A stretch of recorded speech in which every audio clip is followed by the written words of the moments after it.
Hello, everyone. Welcome to Otaku Talk. It's me, your boy, your host, OD, and today we'll be reviewing and analyzing chapter 1097 of One Piece. First off, I would just like to say, um, sorry for missing out on the last two chapters. Honestly, my life has been really hectic recently. Wasn't in the mood to do those chapters, and honestly, I'm not in the mood to do this chapter. But I refused to go three chapters without putting out a review. I made myself a promise when I started this YouTube channel that no matter what, I would consistently put out content, and I plan to hold myself to that. I apologize if the quality of this video isn't quite up to the standard that I've set, even though I feel like that standard has been low already, but I digress. Not to get too TMI, but I have been having a rough go of it. Um, Gave myself a second degree burn a couple weeks ago. Honestly, it's healing up pretty nicely, so happy about that.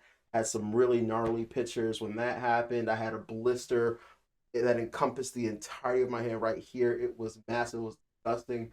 Let me know if you want to see pictures of that. Um, I totaled my car like a week and a half ago. So that really sucked. Don't really have money and stuff for that. Wasn't drinking and driving or nothing like that. I was coming from a friend's birthday. It was raining all day. I went to go take a right turn. Car didn't turn right. Just kept drifting. It was hydroplaning because I have really shitty tires. And that happened. So that sucked. And then, culminated in last night where some water fell on my phone. And even though my phone is water resistant, I think that somehow damaged it. I didn't get any kind of like water damage notification from my phone.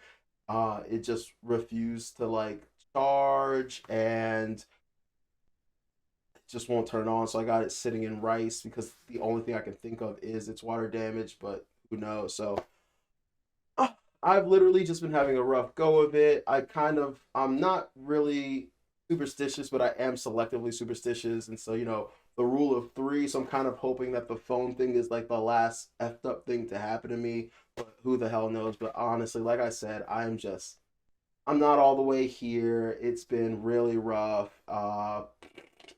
So I apologize. I'm gonna try to get this video done. I'm not gonna put a lot of effort into editing it. I just want to touch base on the past couple chapters, talk about what happened in this chapter, and then whatever. Uh, I'm not really religious anymore, but anyway, but I do believe in goodwill and stuff like that. So if anyone wants to send positive vibes my way, greatly appreciate it because I really need. It. Anyway, chapter 1097 of One Piece. Uh, Ginny, or you can call her Ginny. I'm curious how the pronunciation. Before I jump into that, I just want to touch on some of the things that happened in the earlier chapters because they were honestly incredible, including like the rocks reveal and all these different elements. Honestly, super disappointed that the flashback wasn't longer. I know that Oda's probably saving it for later things. I thought, we didn't get it with Kaido. Maybe we're gonna get it later on with some. He's gonna tie it into some other characters. Um, who knows? You got Garb, you got the Gorosei. You have so many other Dragon, so many other characters that you can tie this in with. So I'm very, very curious how he wishes to proceed. Um, Honestly, I did not think we could hate the Celestial Dragons any more than we already do, and Oda made sure to definitely let us know, like, no, these guys are scumbags. The fact that they were having a type of Hunger Games every 13 years is absolutely wild. Their complete disregard and abandon for human life is incredible. Just their complete disconnect in the fact that they don't really see other humans as people that aren't celestial dragons is just so nonsensical, wild, and baffling. And at this point, I'm kind of over it. I'm kind of over the shock of it. I'm not surprised anymore.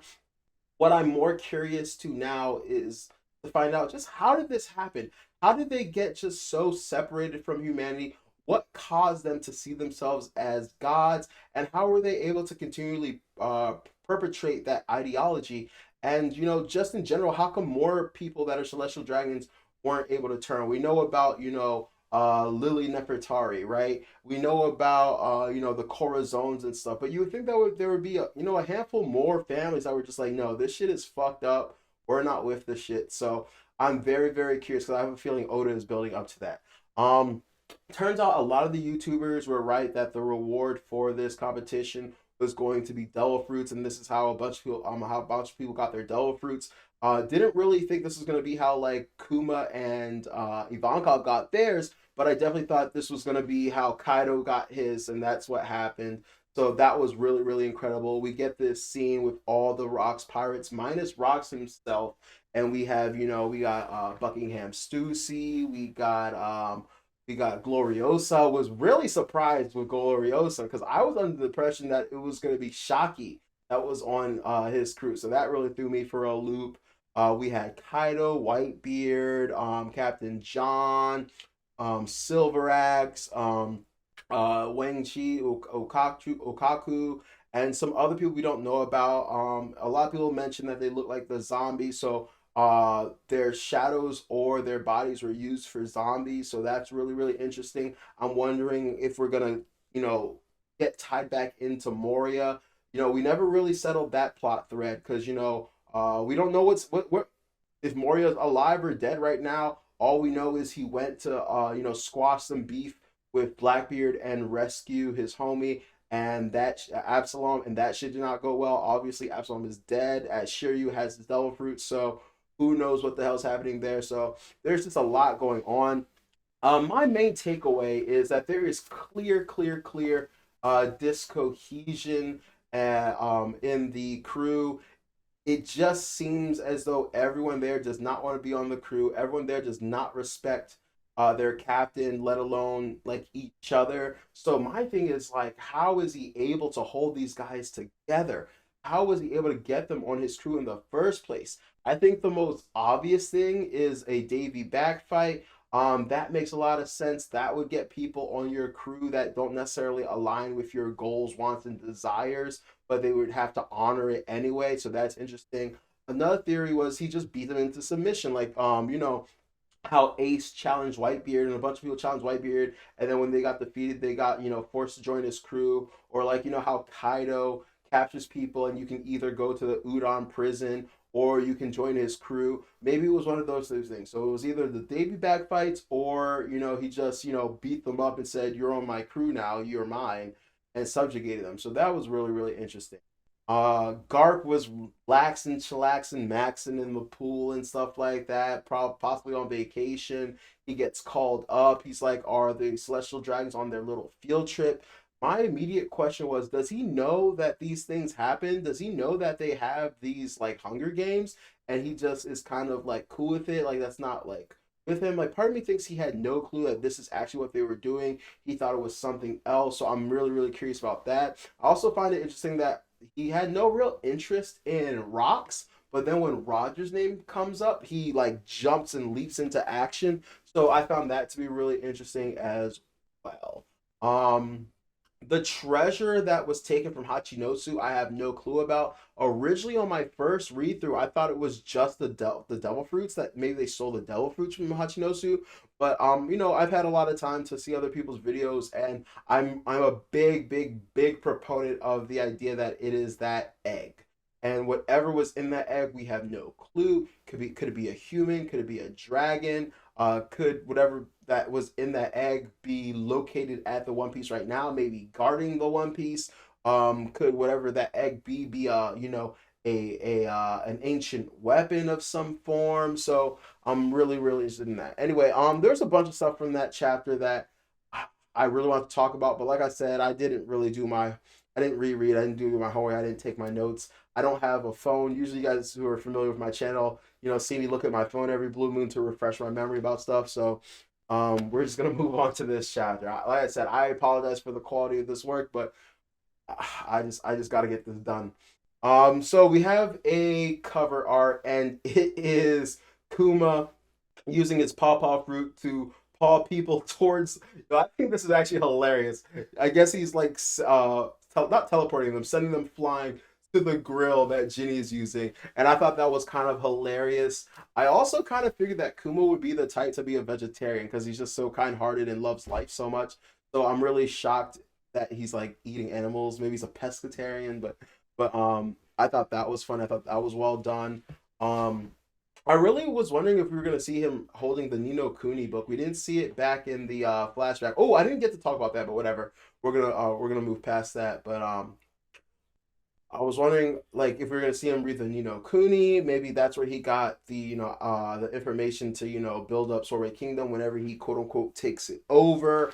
I was also hoping to see maybe we'd see some signs of him just, studying and researching various religions because we see him with a Bible at one point, and it's kind of never referenced again. We do know that he's religious, but it seems like the only religion he was told about was that of Sun God Nika. So why did he have a Bible? So I wonder if just that was like a placeholder for Oda at the time, or if it's gonna, wind back into the story at some point.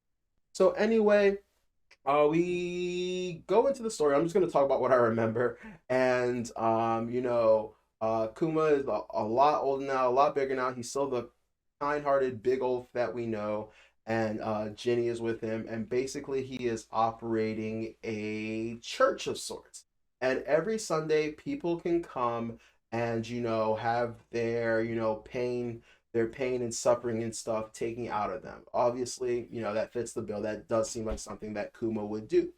Now, I thought it was kind of hilarious because they give Jenny a bunch of like shit for the fact that she doesn't seem to allow Kuma to do it more than once a week. That they can only do it on Sunday. They call her a cheapskate, a miser, if you will.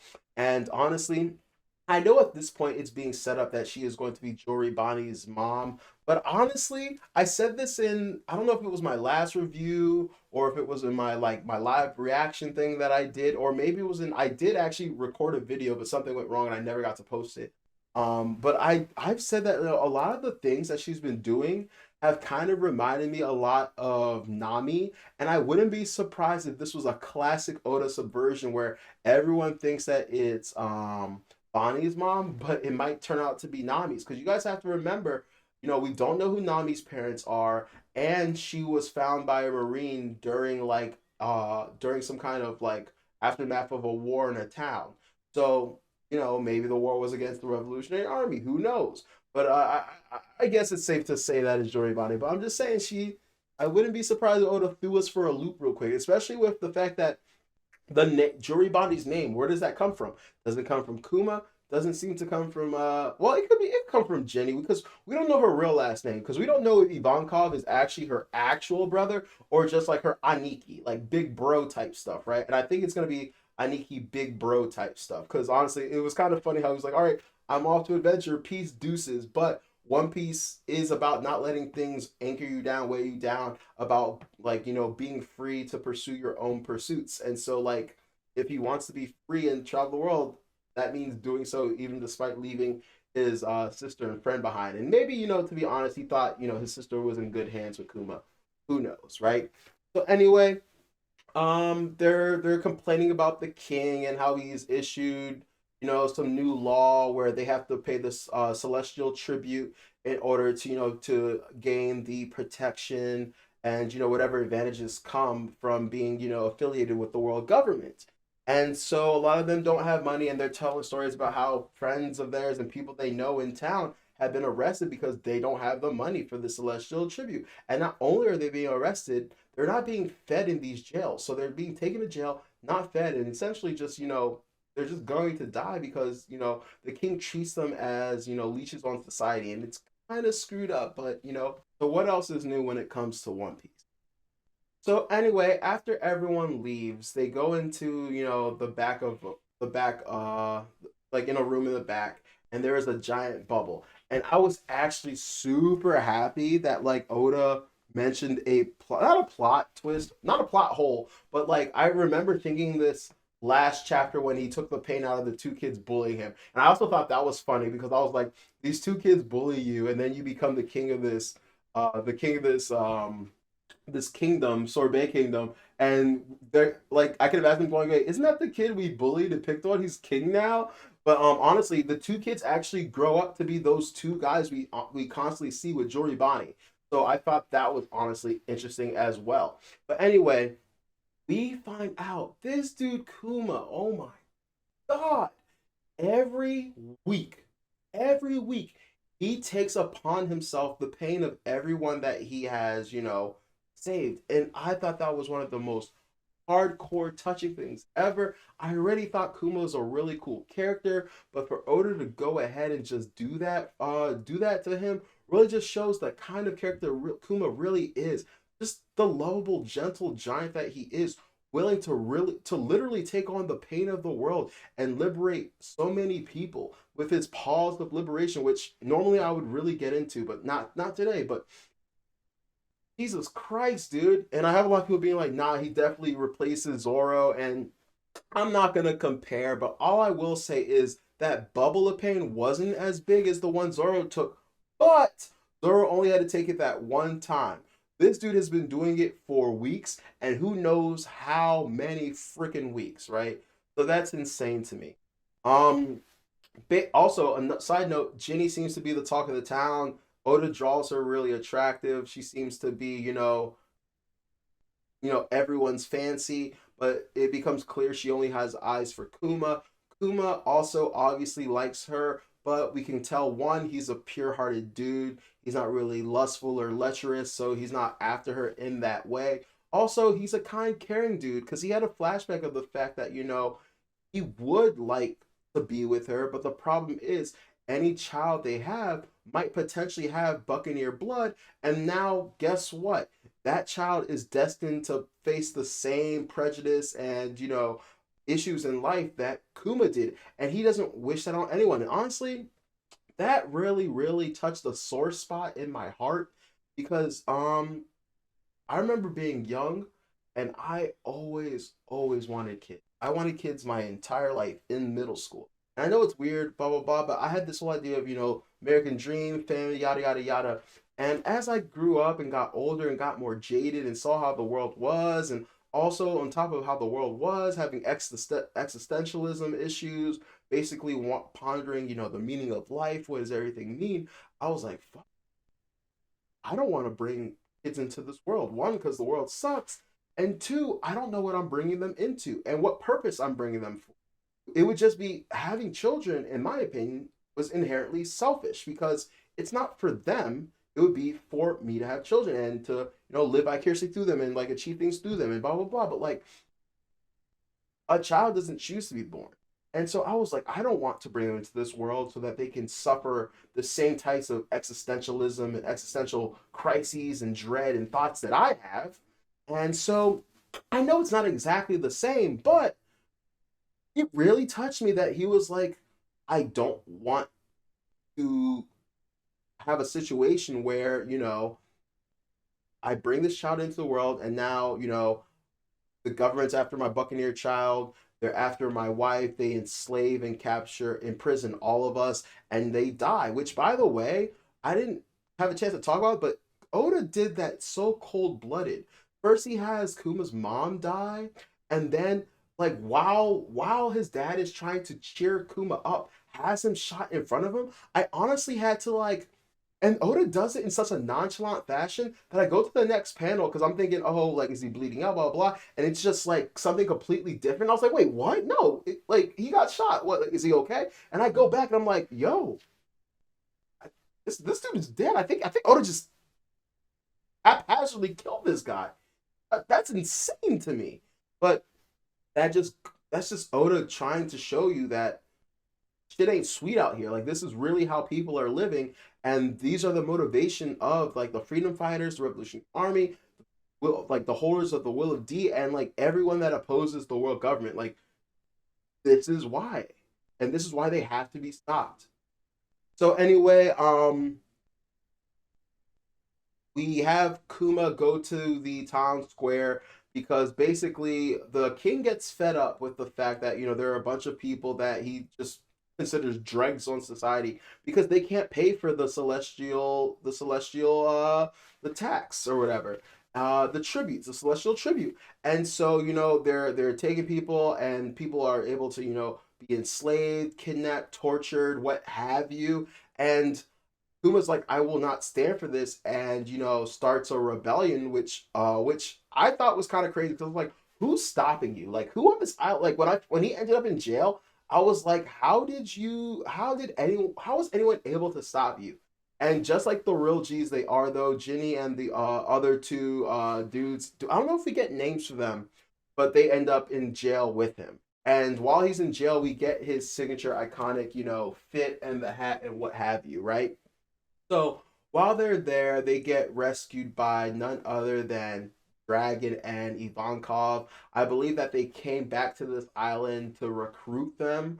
So it kind of worked out, and I guess they heard that, oh, he got arrested and stuff like that. Now at the time when Dragon meets them, he does not have the face tats. But then I think I want to say 8 years later, because it was 22 years later when he got was in jail, and then 14 years later is when like we see that scene of them as part of the Revolutionary Army, and he has that face tat. So I can't wait for the flashback about that, how he got that, the meaning of that. Um, Also a really cool, fun fact we find or are confirmed to find out is it seems that he was part of the Marines, which a lot of us assumed based on the fact that his father is Garp. Garp wanted Luffy initially to join the Marines, initially trained him for the sole purpose of joining the Marines. So it definitely makes sense that his own son he initially tried to do the same thing with. It seems like Dragon was in the Marines and just did not like how they did things, could not stand for it. Maybe had a different ideology than Gart. Maybe Gart was like, I know it's not perfect, but it's like the best we have. And maybe, we can like work with Sword. Maybe Sword was Dragon's idea and then Garp, brought it into fruition or took it over. Who knows? Once again, another great topic for a flashback to cover, but who knows if Oda will, cover it. Um oh, probably the most important part of the chapter. So unfortunately, Kuma and Ginny are separated. Kuma has to handle like I don't know the East Army or the West Army, and like she's in charge of the Eastern Army, and they're supposed to be linking up. But by the time Dragon gets there, he finds out that she has been kidnapped. Also, no sign of a kid right now, so I'm very curious about that. I've said in other videos that I think Jory Bonnie is a lot younger than she seems, but that seems a lot really confusing too because she has memories, or we're told that she visited Egghead Island with her dad before. So like the timelines aren't quite adding up. I think she might just be a artificial creation. Um, there's so much that's up in the air for Oda to clarify and reveal to us. So I'm just gonna wait and see what he says. I also had a really, really dark idea, and that really dark idea is simply maybe it's Jenny's daughter, but not Kuma's kid. Um, I'm gonna say this as nicely as I can. We know what they do to slaves, and maybe she was raped. You know what I'm saying? And forced to bear a child that she did not want to, and Kuma basically took it upon himself to raise a child. Because, like we heard the entire chapter and seen, she's a bad bitch, and everyone was kind of lustful and into her, and so I wouldn't put it past that to be the case. So anyway, I'm gonna leave it there for today. I'm really sorry. I really want to. I would really typically like to dive more into uh, each of these things, expound more on things, and talk about more of what happened in the chapter. But like I said, it took a lot out of me to even get this part. I'm honestly kind of happy because I think I went longer than I planned to, which I normally do. Once I get into the groove of things, One Piece is One Piece. One Piece is one of the things that brings me a lot of joy and happiness, and so talking about it just naturally gets me out of it, even if I'm currently in a funk. But thank you guys for coming. I really appreciate it. Please make sure to like, share, and subscribe. I promise I'm gonna do better. I'm not always gonna be like this. Like I said, I'm in a rough patch. I expect to kind of be in this funk for a couple more weeks because it's gonna cost a lot of money for all this stuff. But I'm gonna figure it out. Like, life's about surviving and overcoming, and I'm gonna try to do that. Anyway, guys, thanks for tuning in. This has been Otaku Talk. It's me, your boy, your host, OE, and have a great rest.